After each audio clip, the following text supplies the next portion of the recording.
There's something really special about Gong Yoo.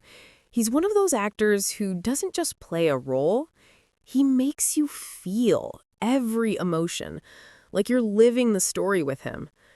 Gong Yoo was born in Busan in 1979, and his real name is Gong Ji-chel. Before all the fame, he was just a regular kid who loved the sea and quiet moments. He wasn't the loud, attention-seeking type, more like the calm observer who notices everything but says very little. That calm energy is actually something you still see in him today.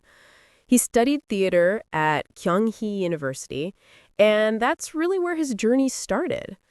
At first, it wasn't glamorous at all. He wasn't instantly famous or anything. He worked small jobs, modeling, doing little hosting gigs, just trying to find his way. You can imagine how tough that must have been, living in a big city, chasing a dream that sometimes felt too far away. But Gong Yoo had something different. Patience. He didn't rush things. Then came Coffee Prince in 2007. Ah, man, that drama was huge. It's one of those series everyone in Asia seemed to know. Gong Yoo played this guy, Han Kyul, who falls for someone he thinks is a man, but turns out she's actually a woman disguised as one. It was funny, emotional, and so ahead of its time. The chemistry was perfect, and Gong Yoo, he totally nailed it. He showed people that love isn't about gender or appearances. It's about connection. And suddenly, boom, he wasn't just another actor, he was the actor. But just when his career was at its peak, he went to do his military service. Most stars worry that disappearing for 2 years might make fans forget them, but not him. When he came back, it was like he had evolved, more mature, more grounded. People didn't forget. In fact, they respected him even more for it. And then came Train to Busan. That movie wasn't just big in Korea, it went global. Everyone was talking about it. Imagine a zombie apocalypse on a moving train, and Gong Yoo is playing this father trying to save his little girl. The emotion in his performance, that desperation, that love, it hit everyone right in the heart. I think that's when a lot of international fans really saw what Korean actors are capable of. Gong Yoo wasn't trying to be a hero, he was just being real. A year later, he came back again with Goblin, and wow, that show was pure magic, literally. He played this immortal goblin who's been living for hundreds of years, waiting to meet the one person who can end his curse. The whole story was poetic and sad and beautiful. And Gong Yoo, he made immortality feel human. The way he looked at Kim Go-eun's character, it wasn't just love, it was longing, regret, peace. Goblin wasn't just a drama, it was an emotion. But what I really like about Gong Yoo is that he doesn't chase fame. He's not the type who's everywhere on social media or doing endless variety shows. He's private, almost mysterious. When he does talk, though, he's really thoughtful. He once said something like, "I want to act in roles that make people think about life, not just escape from it."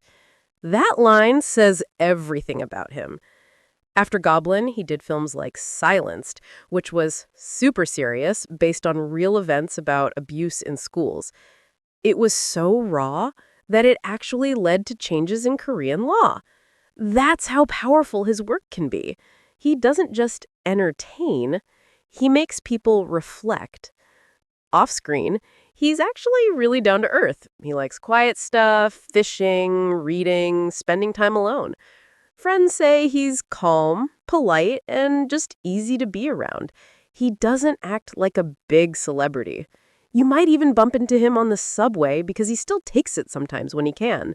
That's just who he is. And honestly, that's part of his charm. He's handsome, yeah, but that's not why people love him.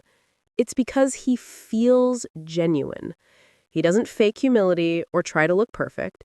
When he smiles, it's real. When he cries on screen, you feel like you're crying with him. Then there was The Silent Sea on Netflix, and even his little cameo in Squid Game, short but unforgettable. Every time he appears, he leaves an impact. It's like he doesn't need to do much. His presence alone speaks volumes. Now, Gong Yoo's been in this industry for over 20 years, and yet he never gets old, not just in looks, but in energy. There's this timeless aura about him. Younger actors look up to him, and honestly, who wouldn't? He's proof that you don't need scandals or loud fame to stay relevant. You just need honesty, patience, and a love for the craft. He once said something like, "I don't want to be remembered as just a handsome actor. I want people to say, he made me feel something real." And honestly, that's exactly what he's done. Every character he's played, whether it's a goblin, a soldier, or just a dad, he's made people feel. That's rare. And maybe that's what makes him special. Gong Yoo's story isn't about chasing the spotlight. It's about growing quietly, steadily, becoming better year after year. From that shy boy in Busan to an international icon, his journey is all about staying true to himself. When you think about it, Gong Yoo's life kind of feels like one of his dramas. Emotional, meaningful, and beautifully understated. He doesn't need to shout to be heard. He just speaks softly, and the whole world listens. And that's the magic of Gong Yoo. Timeless, graceful, and forever unforgettable.